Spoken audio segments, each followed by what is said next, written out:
보수 진영의 잠재 대선 후보군 중에 황교안 대행이 유일하게 두 자리 지지율을 유지하고 있는 가운데 홍준표 경남도지사가 다크호스로 떠오르고 있습니다. 홍준표 도지사 전화 연결해보겠습니다. 안녕하세요. 오랜만입니다. 이렇게 인터뷰하는 게 얼마만입니까? 한때 거의 매주 인터뷰하고 지냈는데. 그렇죠. 예, 이렇게 잠재 대선 후보로 다시 만났습니다. 잘 지내셨어요? 좀 힘든 시간이 좀 있었습니다. 제가 그 독고다의 홍반장이라는 별명도 만들어드렸는데, 네. 새누리당 대표까지 되셨다가 네. 그때 한나라당이었죠. 금방 쫓겨나신 게 벌써 5년 전입니다. 5년이 됐어요. 네. 그거 쫓겨난 게 아니라 내가 사표 내고 나왔죠. 쫓겨난 거죠. 그렇죠. 네, 쫓겨나셨죠. 합시다.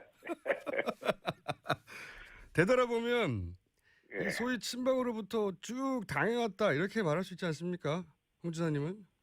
그래왔죠. 예, 쭉 당해오셨죠. 예. 네. 그때 5년 전에 이제 대표에서 금방 쫓겨나신 후에 제가 정치인 홍준표는 이렇게 끝이 나나 그랬었어요. 그래서 그때는 저한테 전화하셔가지고 이제 종편 같이 하자고 몇 번이나 그러셨잖아요. 그랬죠. 예. 방송 생각이 한때는 있었죠. 예, 방송인으로 거듭나겠다며. 자, 그런데 이제 갑자기 대선 주자로 이제 주목하고 계십니다.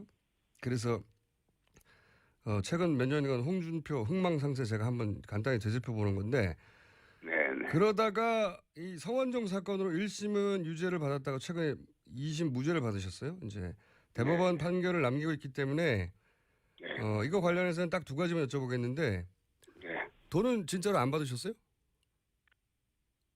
그거 실체적 진실은 재판에서 가려지는 것인데.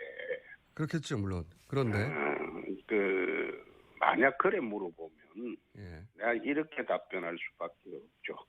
나중에 저선 가서 성완종이한테 물어보는 게 제일 빠르겠죠. 그러나 민주국가에서 사법제도가 있는 한 법원의 판결이 나면 그걸 사실로 받아들여야 하는 것이 또 민주국가의 제도겠죠. 예. 그건 잘 알겠습니다만은. 김어준 씨가 자꾸 그래 물으면 예. 나중에 내 저선 가서 성완종이한테 한번 물어볼게. 아니, 그렇게 말고 제가 그 지사님을 오랫동안 잘 알아왔지 않습니까? 네. 지사님도 저를 잘 아시고. 그냥 그래서, 그냥 단도 직접적으로 여쭤보는 겁니다. 안 받으신 건가요? 네. 네. 난 그 사람 잘 몰라요. 알겠습니다. 제가 이런 질문을 드린 이유는 어쨌건 대선 출마할 수도 있는 마당에 직접 본인 입장을 밝혀드리긴 해야 하는 것 같아서 여쭤본 거고요. 두 번째 질문은 1심 때 법정 출두하면서 아주 짧게 이게 다 업보라고 하셨어요. 그때 처음으로. 그렇습니다. 그때 왜 그런 말 하셨습니까? 이 사건 처음에 1년 10개월 전에 문제가 될 때 내 그런 생각을 했습니다. 왜 그런 생각을 하셨어요? 검사를 하면서 많은 사람을 단죄를 했죠. 그리고 정치하면서 상대방 가슴에 못 박는 말을 많이 했죠. 그래서 내 업보를 치르는 중이다. 그래서 이번에 아마 항소심 무죄 판결 나면서 내가 쌓은 업을 치렀다고 생각했습니다. 그래서 요즘은 좀 가뿐해졌습니다. 그러니까 앞으로 남한테 예전에 이제 검사하면서 피의자를 험하게 다뤘다든가 정치하면서 상대한테 상처가 되는 말을 했다든가 이런 업보를 받는다. 그런 생각을 하시고. 그래서 앞으로 이제 상처 주지 말고 정치하자 이런 성찰, 다짐 이런 이야기였나요? 그렇게 해야 되는데 자꾸 나를 건드리면 또 달라지겠죠? 아니 근데 그래놓고 뇌물 먹고 자살한 사람 이런 표현을 또 왜 하셨어요? 그거는 내가 민주당 일각에서 대선 후보 자격 논란을 이야기하길래. 그건 알겠는데. 아니 그래서 그 말을 하게 된 거죠. 그러니까 제 말은 뭐냐면 업보를 말씀하시는 분이 또 왜 상처 주는 표현을 다시 하셨냐고요. 나를 건드리니까 그렇지. 안 건드리면 내가 그 이야기 할 이유가 없지. 아니 업보를 말씀하셨으니까 제가 그런 말 하는 거 아닙니까? 왜 또 다른 업보를 그렇게 대선을 지금 언급하는 마당에 다시 쌓기 시작하시냐 이런 말입니다. 예. 아니 자기들은 그런 그 자격 문제가 있는 사람들이 왜 그걸 나한테 그걸 갖다가 시비를 거냐? 예. 그냥 시비 걸지 마라 그 뜻이죠. 예. 울컥하신 거죠. 그렇지 기분 나쁘지. 아니 제가 오늘 처음 통화할 때 느낀 건데 예전보다 말도 말하는 속도도 굉장히 천천히 부드럽게 하시는 거 보니까 이제 네. 업보를 쌓지 말아야 되겠다 이런 이렇게 조심하시는 거 아닙니까, 그죠? 예. 내가 가능하면 좀 그런 얘기 안 하고 살았으면 좋겠어요. 예. 예, 한국 정치판이라는 것은 워낙 뒤집어 씌우고 공작하고 이런 판이기 때문에 어떤 때는 또 그런 식으로 공격 안 할 수가 없습니다. 이제 제 말은 다 업보까지 말씀하신 분이니까 내가 내 출마 자격을 문제 삼아서 욱해서 그랬다. 그러고 나서 그 발언은 사과하시는 게 낫지 않습니까? 그걸 사과를 해. 자기들도 지금 그 민주당이라는 그 사람들은 97년도, 2002년도 병풍 공작으로 정권을 잡은 적이 있지 않습니까? 예. 그런데 이제는 대법원 재판도 공작으로 할 수 있는지 그런 식으로 또 자꾸 시도를 하게 되면 상황이 달라지죠. 예, 알겠습니다. 고집은 예전부터 대단하신 분인데 하여튼 사과를 안 하시겠고 자 그럼 다음 문제 넘어가겠습니다. 예, 예. 박근혜 대통령은 어떤 대통령입니까? 좀 무능하지요. 그냥 딱 단순히 무능하다 한마디로 끝나는 겁니까? 난 박근혜 대통령하고 정치를 한 20여 년 같이 해봤는데 위법하거나 위헌적인 행동을 할 사람은 아니라고 봅니다. 단지 최순실 같은 허접한 사람하고 또 그 사람한테 이용됐다고 그런 느낌을 받습니다. 그래서 무능한 대통령이지 꼭 위헌 위법을 했다 이렇게 보지는 않습니다. 그러니까 무능. 옛날에 중국 진나라 시절에 진나라가 최초로 중국을 통일하고 32년 만에 망합니다. 진시황이요. 예. 예. 진시황 아들 호해 시절에 망합니다. 진시황이 죽고. 근데 거기에 망하는 죽음이 조고라는 황관이 있습니다. 예, 시대에 국정농단을 냈던 조고라는 황관이 있는데 박근혜 대통령 들어오고 난 뒤에는 한 2년을 거치면서 2년 후에 이 정부의 조고라는 사람 때문에 어려움을 처할 것이다. 그런 이야기를 내 주변 사람한테 한번 한 일이 있어요. 친박의 조고는 누굽니까? 내가 누구라고는 이야기하지 않겠습니다. 그래서 몇 명인데요? 몇 명이라고도 이야기하기가 어렵죠. 그게 근데 예. 그 사람들 때문에 결국은 무능하니까 예. 나라를 이 꼴로 만든 거 아니냐. 난 그렇게 봅니다. 대통령은 무능했고 그리고 친박 주변의 몇 인물은 환관 조고에 해당될 인물이다. 아니 조고 같은 인물이 있다. 있다. 막 그 정도로 하십시다. 한 명 이상입니까? 네, 그것도 이야기하기 어렵습니다. 내가 지금 같은 당에 있었던 사람 또 여당의 사람들이기 때문에 누구라고 지칭하기는 어렵지만은 조고 같은 인물이 있기 때문에 대통령이 이 지경에 이르렀다 이런 생각을 합니다.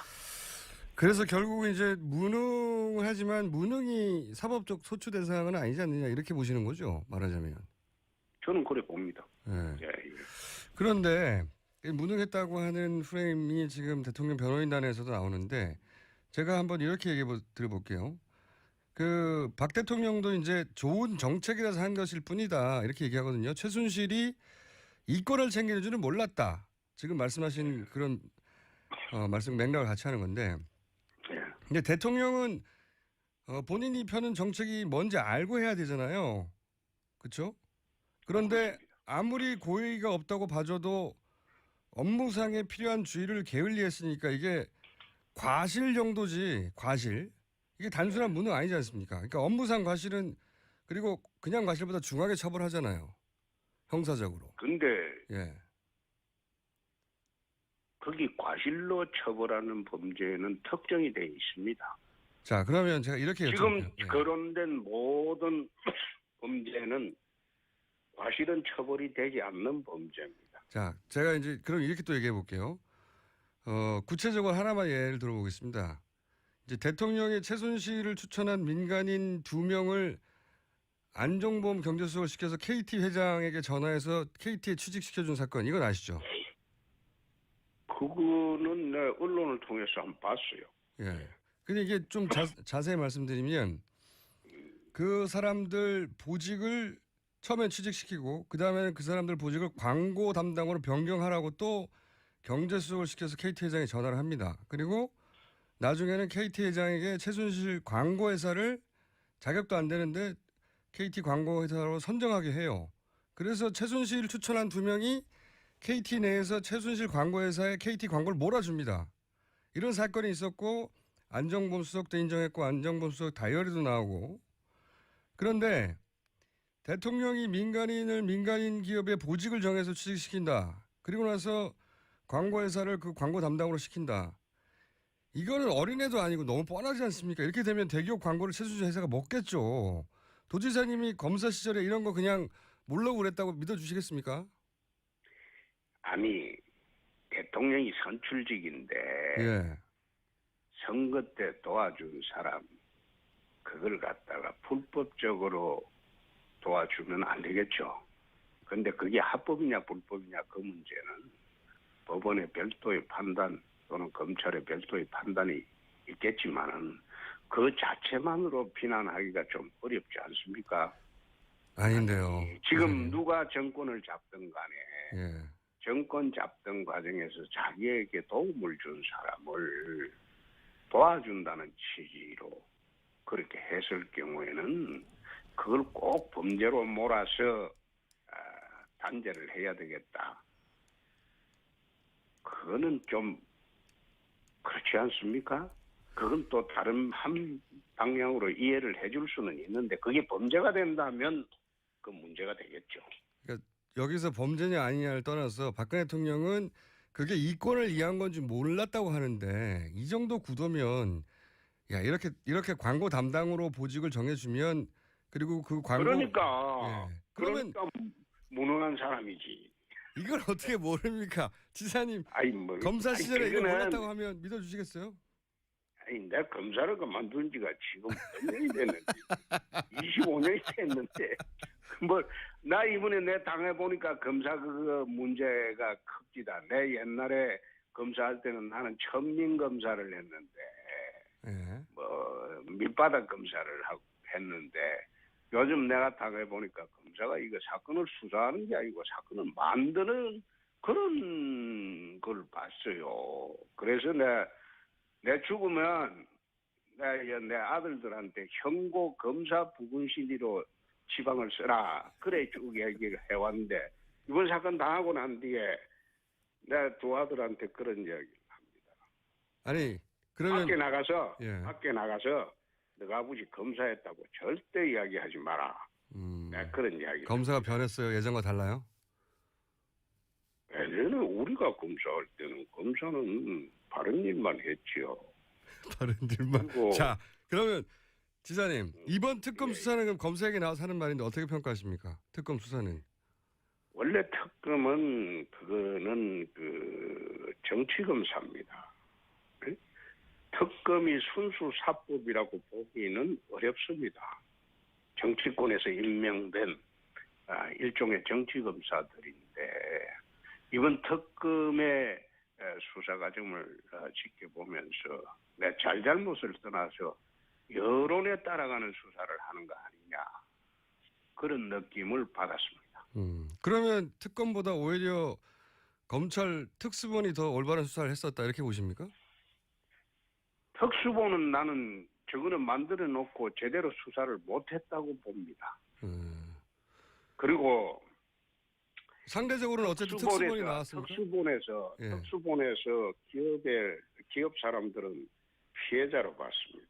그때는 피해자로 근데 봤죠. 특검에 가자마자 그게 갑자기 가해자로 둔갑을 했습니다. 공범이 됐죠. 근데 그거는 제가 보기에는 증거 또는 수사에 의해서 바뀐 게 아니라 어떻게 보면 여론에 따라가는 수사를 하다 보니까 갑작스럽게 그렇게 바뀐 게 아닌가 그런 생각도 해봤습니다. 그러면 특수본이 오히려 더 올바로 수사했다는 말씀이 되는 건데요. 근데 특수본도 제대로 수사 못했죠? 안 했죠? 도지사님이 1년 반 전에 성완종 사건으로 기소될 때 지금 검찰대로 정치검찰이라고 하셨어요.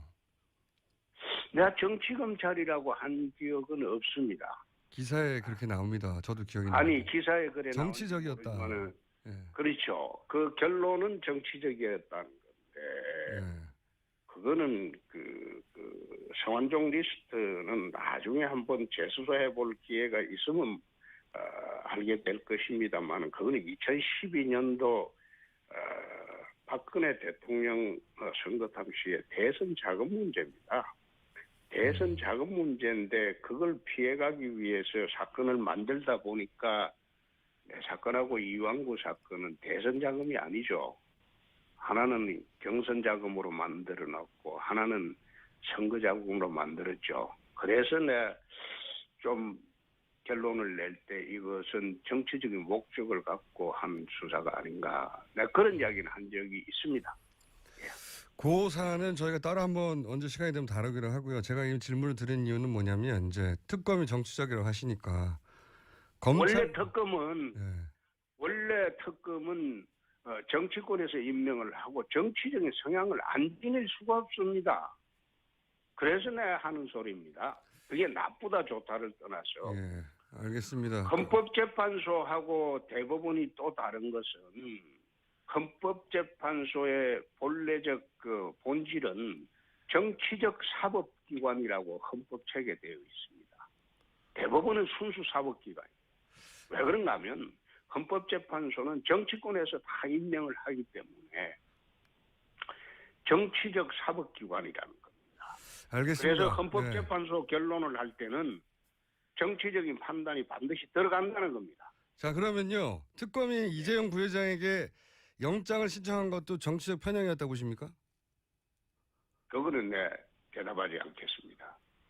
그거 대답하면 예. 또 확작짓거를 하기 때문에 그건 내 생각을 가지고 있긴 하지만 그건 대답하는 성질의 것은 아닌 것으로. 그러면 특검은 계속 정치적 하셨는데 그러면 영장을 발부한 법원도 정치적이 되는 거 아닙니까? 영장 발부했는데 이재용 부회장. 그걸 내 보면서 느낀 점은 예. 처음에 영장이 기각됐을 때 법원 앞에 반대단체자들이 그 천막을 치고 영장 발부한 기각한 그 판사를 성토를 냈어요. 예. 천막을 쳐놓고. 예. 그러니까 판사님들이 출퇴근하면서 그걸 볼 것 아닙니까? 예. 얼마나 심리적 압박을 받았겠습니까? 아니, 천막 때문에 하자면 발부했나요? 아니 난 꼭 그런 게 아니라 예. 그거는 재판을 여론으로 하겠다는 거예요. 그런 식으로 그러니까 친박 단체도 거기 앞에서 집회 많이 합니다. 똑같죠. 똑같죠. 재판은 지금 그 헌법재판소를 압박하는 양진영의 집회와 시위도 이게 자제가 되어야 됩니다. 지금 앉아서 여론으로 재판하고 여론으로 결정하겠다고 하면 이게 인민재판이지 어떻게 민주주의 하에 정당한 사법권이 독립이 보장되는 그런 재판이 됩니까? 사법부도 그래서- 인민재판을 했다고 보시는 거죠? 그러면? 아니죠. 김어준 씨는 그런 식으로 단정하기 때문에 그 뭐 뉴스나 이런 데서 떴는지 모르나. 그 이야기는 그런 식으로 단정하면 안 되죠. 알겠습니다. 도지사님, 오늘 시간이 별로 없으니까 네. 또 잠시 후에 또 다른 인터뷰 하신다면서요? 요즘 인터뷰 이렇게 많이 하시는지. 아니, 내가 인터뷰 안 합니다. 안 하세요? 네. 잘 안 합니다. 네. 김어준 씨하고 하는 이야기라고 해서 네. 그 김어준 씨하고 지금 뭐 몇 년 지났죠? 그러니까요. 인터뷰 참 많이 몇 했어요. 년 지나서 내가 라디오 인터뷰는 김어준 씨하고 내가 2년 만에 처음 하는 겁니다. 5년 만에 처음이에요. 5년 만에. 앞으로도 저희 방송하고 아니 많이 다른 해주세요. 방송하고도 인터뷰를 안 했다니까. 그 알고 있습니다. 알고 있고요. 그런데 김어준 씨라서 내가 이야기를 했는데 김어준 씨도 그 지금 아마 재판 받고 있죠. 힘들 거요. 한번 받아보소. 자, 도지사님 시간이 부족하니까 다음에 꼭 한번 출연해 주시고 대선 예, 출마는 아직 확실하게 결심을 안 하시는 겁니까? 예. 그건 좀 더 이따 한번 보입시다. 그러면 출마를 안 하게 되는 조건도 있으십니까? 예를 들어서 탄핵의 결론이 어떠냐에 따라 아니면 지지율이 어떠냐에 따라. 그거는 내가 지금 오늘 아침은 이건 답변하는 거 아니라고 봅니다. 하여튼 안 하실 수도 있다는 거죠.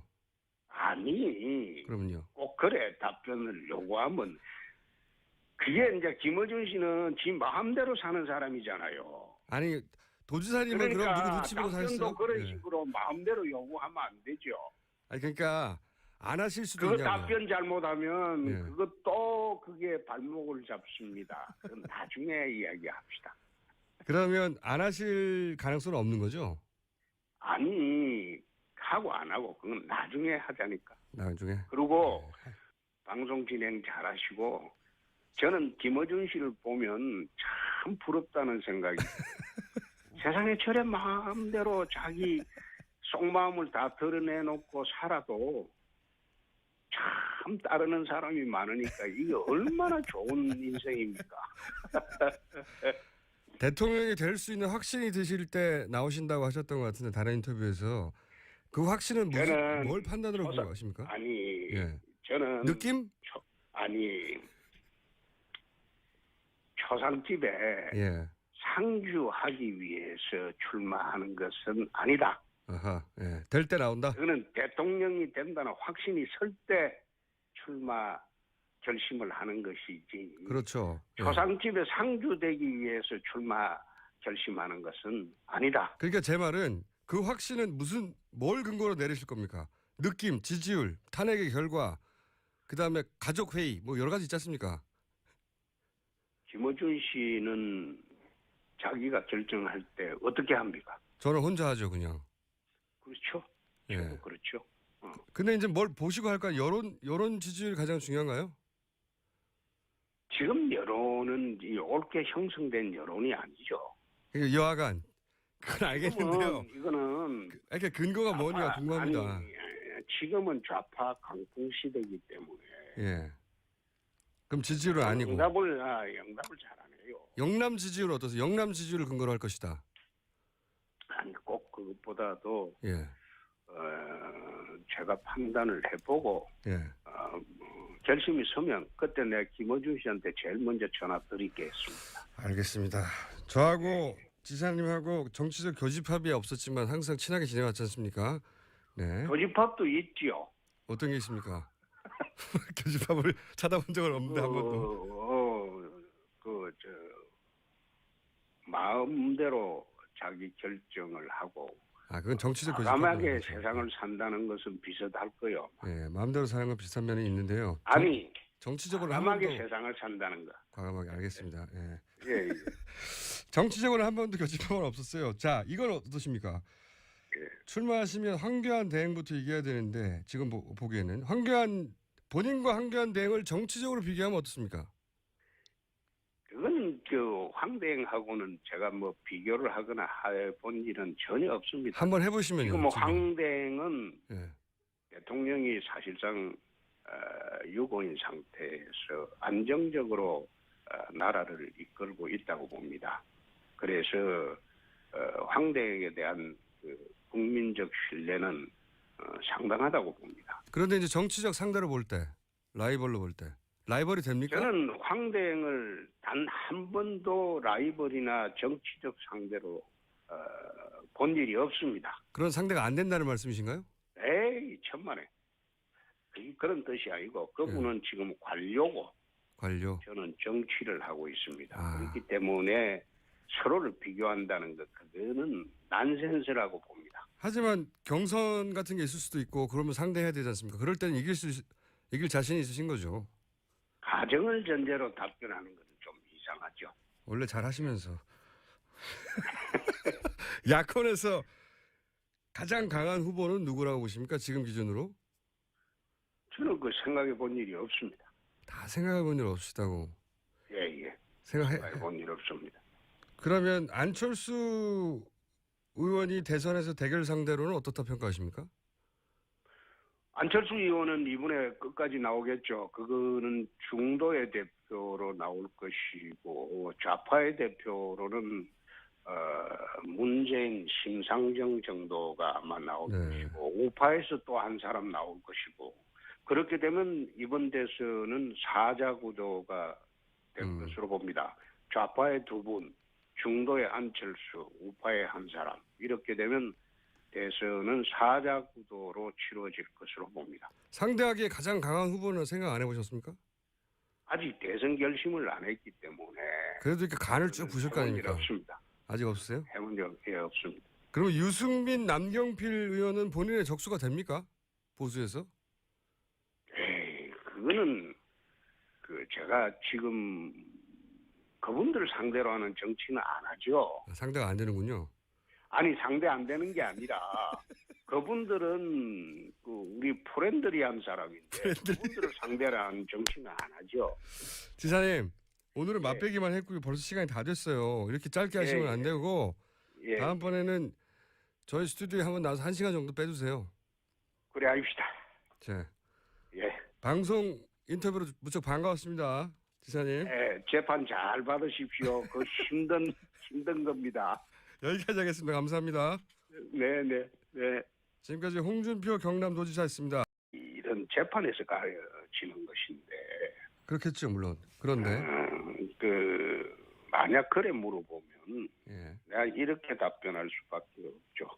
나중에 저선 가서 성완종이한테 물어보는 게 제일 빠르겠죠. 그러나 민주국가에서 사법제도가 있는 한 법원의 판결이 나면 그걸 사실로 받아들여야 하는 것이 또 민주국가의 제도겠죠. 예. 그건 잘 알겠습니다만은. 김어준 씨가 자꾸 그래 물으면 예. 나중에 내 저선 가서 성완종이한테 한번 물어볼게. 아니 그렇게 말고 제가 그 지사님을 오랫동안 잘 알아왔지 않습니까? 네, 지사님도 저를 잘 아시고 그냥 그래서 그냥 단도 직접 여쭤보는 겁니다. 안 받으신 건가요? 네. 난 그 사람 잘 몰라요.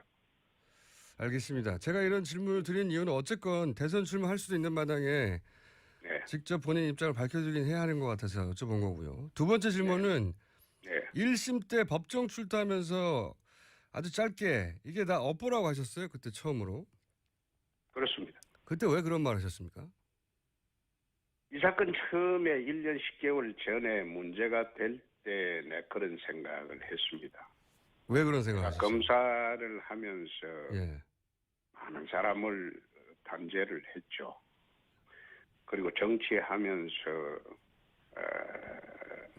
상대방 가슴에 못 박는 말을 많이 했죠.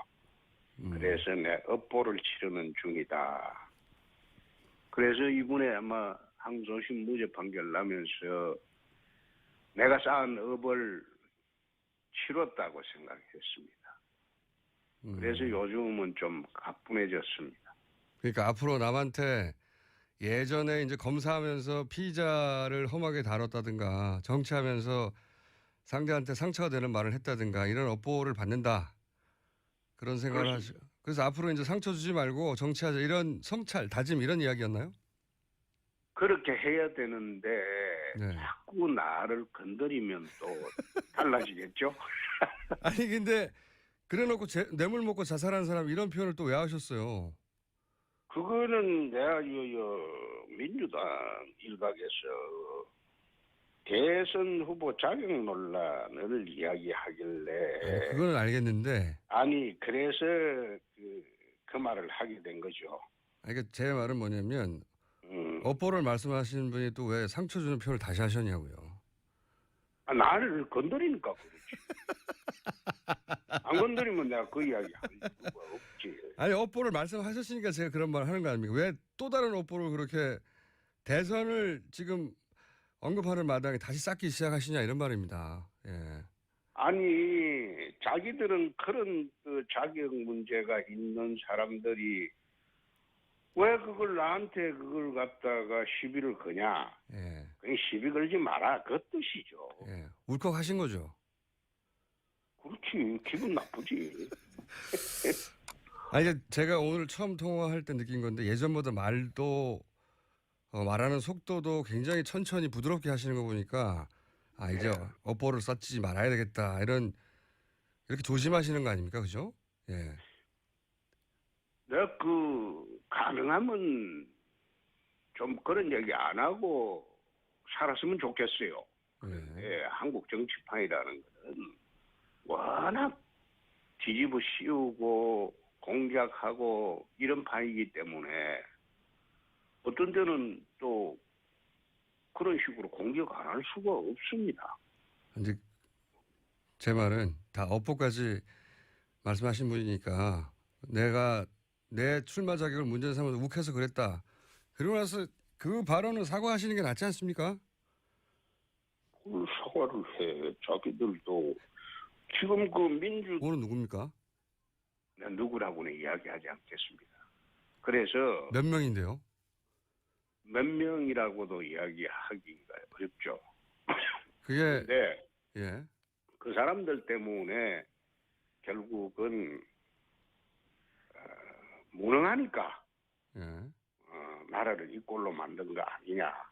난 그렇게 봅니다. 대통령은 무능했고 그리고 친박 주변의 몇 인물은 환관 조고에 해당될 인물이다. 아니 조고 같은 인물이 있다. 막 그 정도로 하십시다. 한 명 이상입니까? 네, 그것도 이야기하기 어렵습니다. 내가 지금 같은 당에 있었던 사람 또 여당의 사람들이기 때문에 누구라고 지칭하기는 어렵지만은 조고 같은 인물이 있기 때문에 대통령이 이 지경에 이르렀다 이런 생각을 합니다. 그래서 결국은 이제 무능하지만 무능이 사법적 소추 대상은 아니지 않느냐 이렇게 보시는 거죠. 말하자면. 저는 그래 봅니다. 예. 예. 그런데 무능했다고 하는 프레임이 지금 대통령 변호인단에서도 나오는데 제가 한번 이렇게 얘기해 드려볼게요. 박 대통령도 이제 좋은 정책이라서 한 것일 뿐이다 이렇게 얘기하거든요. 최순실이 이권을 챙기는 줄은 몰랐다. 지금 말씀하신 그런 말씀 맥락을 같이 하는 건데 근데 대통령은 본인이 펴는 정책이 뭔지 알고 해야 되잖아요. 그렇죠? 그런데 아무리 고의가 없다고 봐줘도 업무상에 필요한 주의를 게을리했으니까 이게 과실 정도지 과실. 이게 단순한 무능 아니지 않습니까? 그러니까 업무상 과실은 그리고 그냥 과실보다 중하게 처벌하잖아요. 형사적으로. 근데 예. 거기 과실로 처벌하는 범죄는 특정이 돼 있습니다. 자, 그러면 제가 이렇게 지금 여쭤볼게요. 예. 거론된 모든 범죄는 과실은 처벌이 되지 않는 범죄입니다. 자, 제가 이제 그럼 이렇게 또 얘기해 볼게요. 구체적으로 하나만 예를 들어보겠습니다.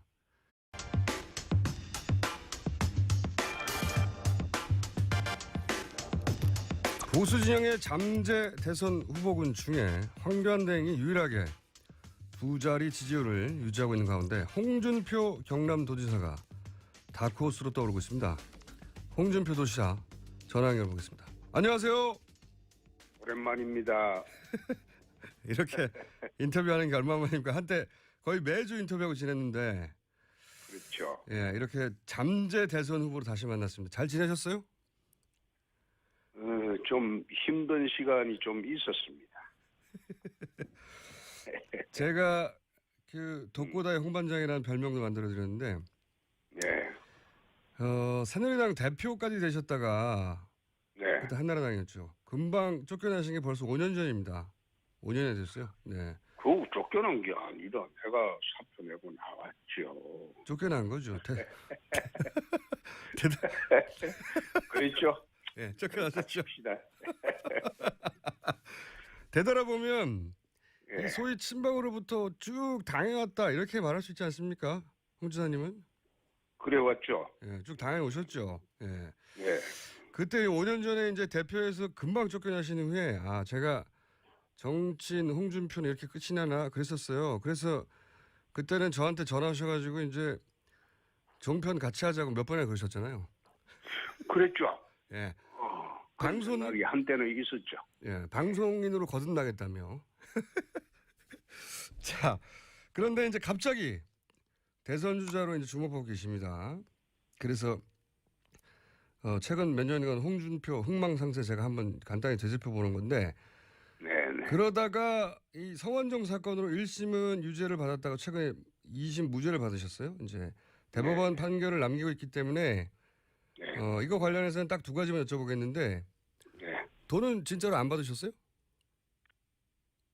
그거 저 실체적 진실당이라는 그 사람들은 97년도, 2002년도 병풍 공작으로 정권을 잡은 적이 있지 않습니까? 예. 그런데 이제는 대법원 재판도 공작으로 할 수 있는지 그런 식으로 또 자꾸 시도를 하게 되면 상황이 달라지죠. 예, 알겠습니다. 고집은 예전부터 대단하신 분인데 하여튼 사과를 안 하시겠고 자 그럼 다음 문제 넘어가겠습니다. 예, 예. 박근혜 대통령은 어떤 대통령입니까? 좀 무능하지요. 그냥 딱 단순히 무능하다 한마디로 끝나는 겁니까? 난 박근혜 대통령하고 정치를 한 20여 년 같이 해봤는데 위법하거나 위헌적인 행동을 할 사람은 아니라고 봅니다. 단지 최순실 같은 허접한 사람하고 또 그 사람한테 이용됐다고 그런 느낌을 받습니다. 그래서 무능한 대통령이지 꼭 위헌 위법을 했다 이렇게 보지는 않습니다. 그러니까 무능. 옛날에 중국 진나라 시절에 진나라가 최초로 중국을 통일하고 32년 만에 망합니다. 진시황이요. 예. 예. 진시황 아들 호해 시절에 망합니다. 진시황이 죽고. 근데 거기에 망하는 주범이 조고라는 황관이 있습니다. 시대에 국정농단을 냈던 조고라는 황관이 있는데 박근혜 대통령 들어오고 난 뒤에는 한 2년을 거치면서 2년 후에 이 정부의 조고라는 사람 때문에 어려움을 처할 것이다. 그런 이야기를 내 주변 사람한테 한번 한 일이 있어요. 친박의 조